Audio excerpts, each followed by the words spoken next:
2007. It's just before 10 p.m. and an EF5 tornado, the most severe kind, is bearing down on Greensburg, Kansas. Inside a first-floor closet, Kelsey Schroth clutches her 9-month-old son Jaden, trying to shield him from the ear-popping intensity. All I could concentrate was just holding on to Jaden. You could actually feel yourself moving. You know, you're sitting still, but, you know, something's moving you. And everything started falling on top of us. All I remember hearing is me screaming and Jaden screaming. A few minutes earlier, Kelsey had tried in vain to leave her house and run across the yard to her neighbors, the McKinneys. But the wind and air pressure put such forces on the door that she couldn't get it open, and she and Jaden were forced to stay put. Next door, Dennis and Lindy McKinney braced themselves in the basement bathroom. He's terrified Kelsey and Jaden are stranded outside. Got in the bathtub, and of course I was frantic because I felt like I had failed. You know, I felt like, you know, I'd left them out there in that storm. And my dad, I remember the urgency in his voice when he said, you know, I waited as long as I could. I couldn't wait any longer. She put her hand on my arm and said, well, let's start praying for him right now. The funnel has morphed into a massive wedge veiled by rain, hail, and darkness. Eyewitnesses say not even lightning allows them a glimpse of the entire tornado at once. It's simply too wide.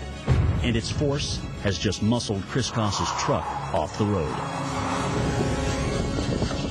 I literally got blown off the road into the ditch.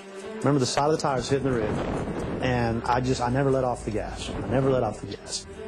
Down the ditch I went. Chris draws on his old skills as a long-haul trucker to drive with the 60-mile-an-hour winds.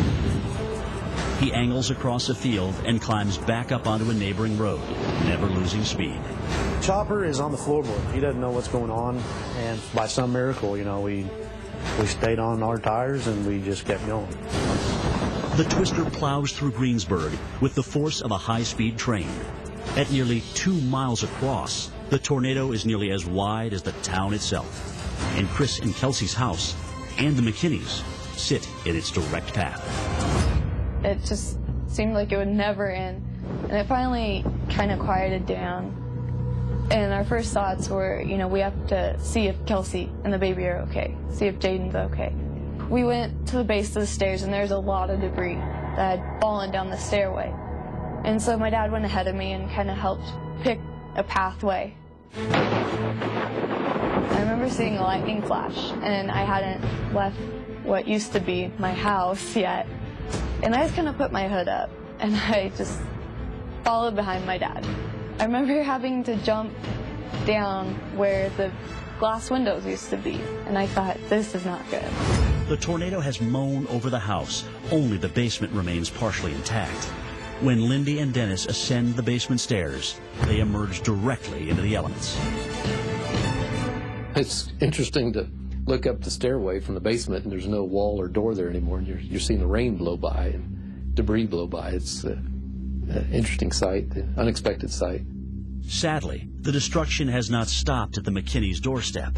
In just 10 minutes, the storm has leveled all but 2 buildings in this 125-year-old town. 30 yards away, an anxious Kelsey Schroth lays buried under the rubble, gripping her 9-month-old son. Baby Jaden has gone silent, but the tomb-like space is too dark to see his injuries.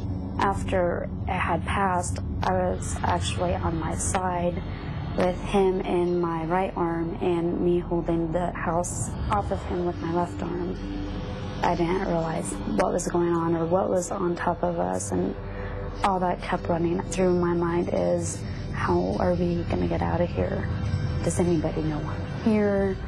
And I tried to start pushing, not knowing how much was there, what I was actually holding up. We went over to their house, where their house had been. It was a nice brick home, and it was all gone, just gone. And I thought they were dead.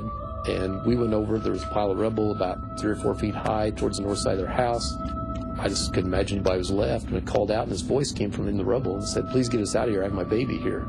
I started hollering for them, and then they found where we were, And so we started digging. Lindy held the lights. I could hear things moving above us, and I seen a hand come down and touch Jaden's leg. And we pulled some things off, and pretty soon there's a little pair of legs sticking out.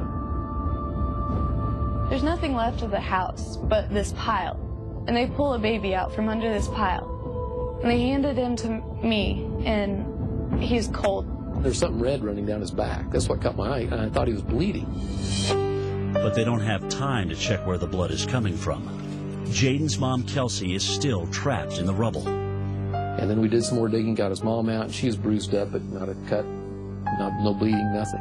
First thing I asked was, is Jaden okay? Somebody said take him to the hospital to make sure they're okay. We didn't realize that there was no hospital.